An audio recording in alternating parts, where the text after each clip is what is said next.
विलाप करने लगे। जब कन्हैया ने काली दह में प्रवेश किया तो नाग जो है सो रहा था। जब नाग सो रहा था तो जो है उस नाग के ऊपर एक प्रहार किया कन्हैया ने। नाग जागा और देखा ये बालक यहाँ क्या है कर रहा है। उस नाग ने कन्हैया को अपने पास में जो है बांध लिया। कन्हैया क्योंकि बहुत विषैला था वो नाग, जब कन्हैया को बांध लिया तो कन्हैया ने अपना शरीर बढ़ाना प्रारंभ कर दिया। इतना शरीर बढ़ाया, इतना शरीर बढ़ाया कि वो जो है उसके नंग नंग टूटने लगे। पुनः कन्हैया ने अपना जो है शरीर छोटा कर लिया, बंधन ढीले हो गए। और जब बंधन ढीले हुए तो कालिया ने भगवान कृष्ण के ऊपर जो है फण का प्रहार कर दिया। जब जब जब जब प्रभु ने देखा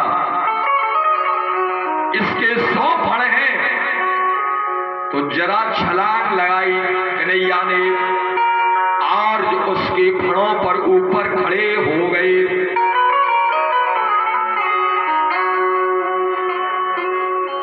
तांडव गति मुंडन पर नरकत बनवारी,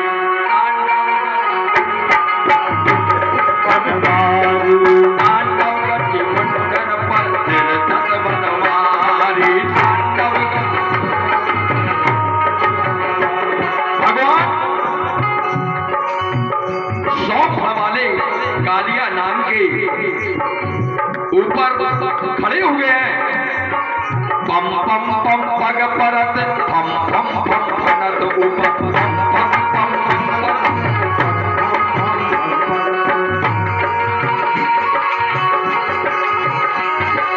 बिम बिम बिम बिनती करत नाग बधू आली। अरे तांडव गति मुंडन पर निर्घट बनवारी।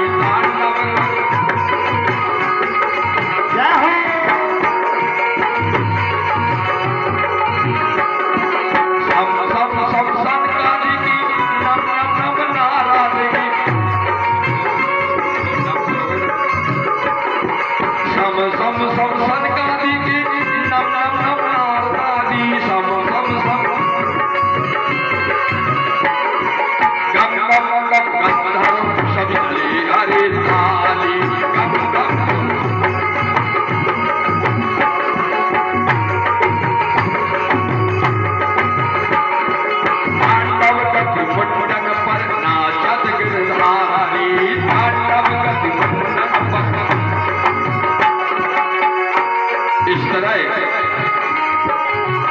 श्री कन्हैया उस 1000 फण वाली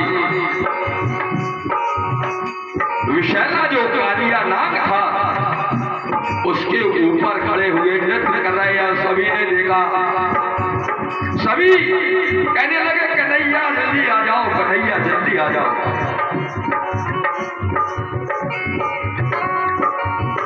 जब जब जब जब नृत्य किया तो जो है कालिया गोविंद के चरणों में गिर गया और कहा, गोविंद से कहने लगा, हे गोविंद, मैं आपने कहा यहां से जाने के लिए मैं कहां जाऊं, कहां रहूं। तो गोविंद जी ने नाग की प्रार्थना सुनकर के कहा, अब तू जाकर के रमणद्वीप पहुंच जा। रमणद्वीप यानी द्वारका, कच्छ और भुज, गुजरात, भोटाल, पालीताना, राथड़ी, कच्छ और भुज के आगे द्वारका है, बीच में है, वहां तू चला जा। कालिया ने कहा, हे भगवान, वहां पर गरुड़ का भय है, मैं कैसे रहूंगा, क्योंकि गरुड़ के भय से ही तो मैं आज यहां इस जगह जो है छुप करके बैठा था। तो भगवान कहने लगे कि तेरे चरणों, मेरे जो चरण तेरे सर पर पड़ गए हैं, इनके चिन्ह तेरे फड़ पर जो दिखाई दे रहे हैं, उसे देखकर गरुड़ तुझसे कुछ नहीं कहेगा। इस प्रकार कालिया नाग ने जाकर के वहां निवास किया। बोलिए श्री नागनाथ भगवान की। श्री सुखदेव जी महाराज कहने लगे, भगवान जो है खेल खेल में दुष्ट कालिया नाग को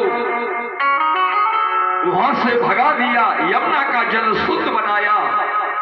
उसी समय सारे जो है गोप ग्वाल परेशान होने लगे।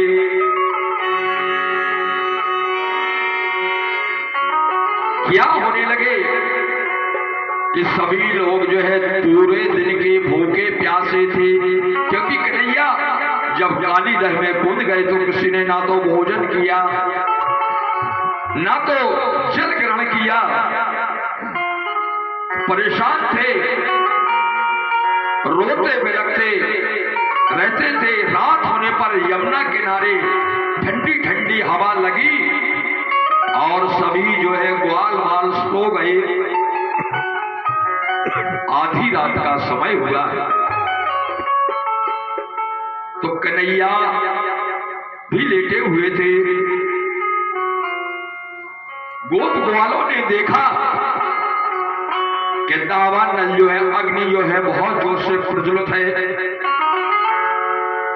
तो गोप ग्वाल कहने लगे, कृष्ण कृष्ण महाभाग रामामित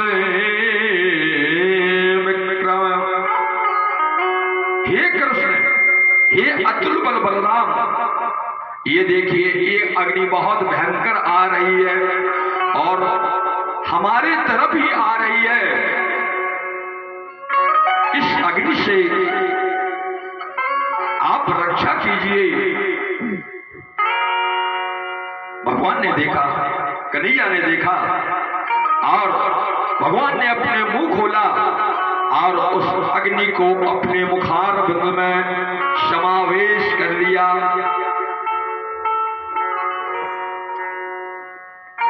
प्रश्न यहां होता है, भगवान ने अग्नि को मुख में क्यों रखा? राम अवतार में सीता जी को मर्यादा पुरुषोत्तम भगवान श्री राम ने अग्नि को सौंप दिया था। जब वहां से लौटे तो अग्निदेव ने मैया सीता को वापिस कर दिया था। जब मैया सीता को वापिस कर दिया था तो उन्होंने अग्निदेव से कहा, आपने मेरे ऊपर बहुत बड़ा उपकार कर दिया है, अतः मैं अपने मुख में रखकर तुम्हारा वेलकम स्वागत करता हूं। इसलिए उस अग्नि का पान कर गए कन्हैया।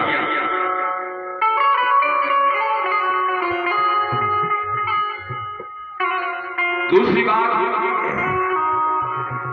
कारण अकारण लय होता है। अग्नि भगवान के मुख से ही पैदा हुई है। मुखाग्नि रजाया, अतः उन्होंने मुख में धारण करके उसका स्वागत किया। बोलिए श्री बांके बिहारी सरकार की जय। आगे उन्होंने प्रलंब का वध किया। वेणु गीत का जो है रसास्वादन पान किया। तुलसी ममता राम सो समता सब संसार।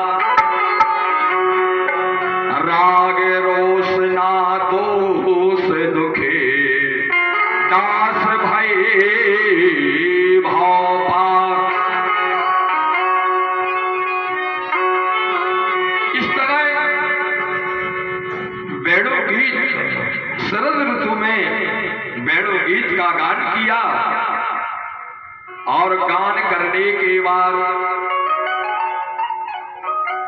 सखियां कहने लगी, वृंदावन की भूमि का बड़ा भाग्य है जहां गोविंद के चरण चिन्ह पड़ते हैं।